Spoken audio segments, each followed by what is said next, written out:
కేసీఆర్ తెలంగాణ ఆత్మ.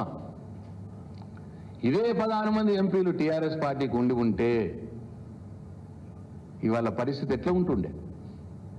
ఇవాళ ఆంధ్రప్రదేశ్ ఏ నిధుల వరదనైతే పోతున్నదో అంతకంటే డబుల్ వరద ఇవాళ తెలంగాణకు వచ్చేది. ఎందుకంటే తెలంగాణకు టీఆర్ఎస్ పార్టీకి 16 మంది ఎంపీలు ఉంటే తెలంగాణ ప్రయోజనాలే ముఖ్యం బీఆర్ఎస్ పార్టీకి. ఇటు కాంగ్రెస్ పార్టీకి గులాంగిరి చేయరు, ఇటు బీజేపీ పార్టీకి గులాంగిరి చేయరు. బీఆర్ఎస్ పార్టీ ఎంపీలు తెలంగాణ ప్రయోజనాల కోసం కొట్లాడతారు. కేసీఆర్ గారికి తెలంగాణ ప్రయోజనం కంటే ఏదీ ఎక్కువ కాదు. ఎందుకంటే తెలంగాణ రాష్ట్రాన్ని పుట్టించిందే కేసీఆర్.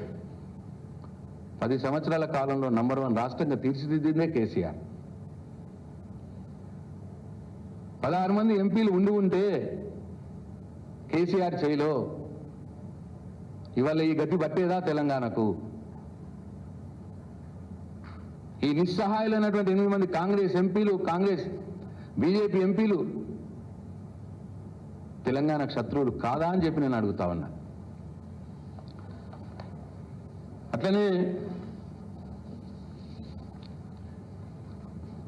ఇవాళ రేవంత్ రెడ్డి గారి పరిస్థితి ఎట్లయిపోయిందంటే కాంగ్రెస్ పార్టీలో ఒక శక్తి లేని ముఖ్యమంత్రిగా మిగిలిపోతా ఉన్నాడు. బాధేస్తున్నది. తెలంగాణ ముఖ్యమంత్రి గీగతి పడుతున్నది ఏంది అని. 45 సార్లు ఢిల్లీకి పోతే 4 సార్లు కూడా వాళ్ళ రాహుల్ గాంధీ అపాయింట్మెంట్ దొరకలేదు. ఆయనకి వాళ్ళ అధినాయకుడు అపాయింట్మెంట్ దొరకలేదు. తెలంగాణ ముఖ్యమంత్రి బతుకు ఇట్లున్నది కాంగ్రెస్ పార్టీలో.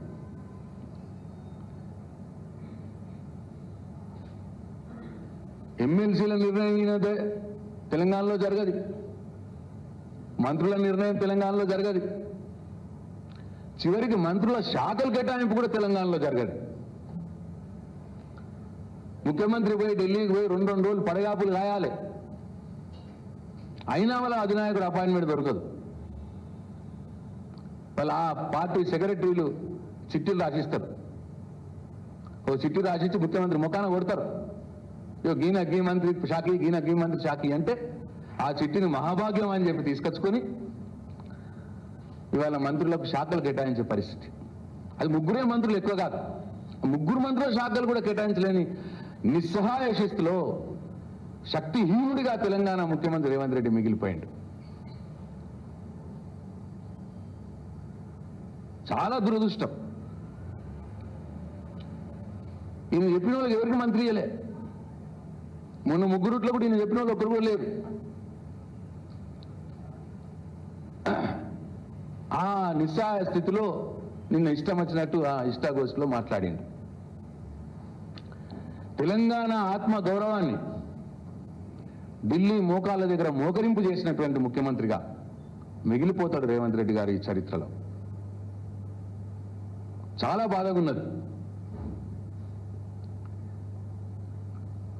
కులగణన చేయడానికి చర్చించడానికి పోయినాడంట.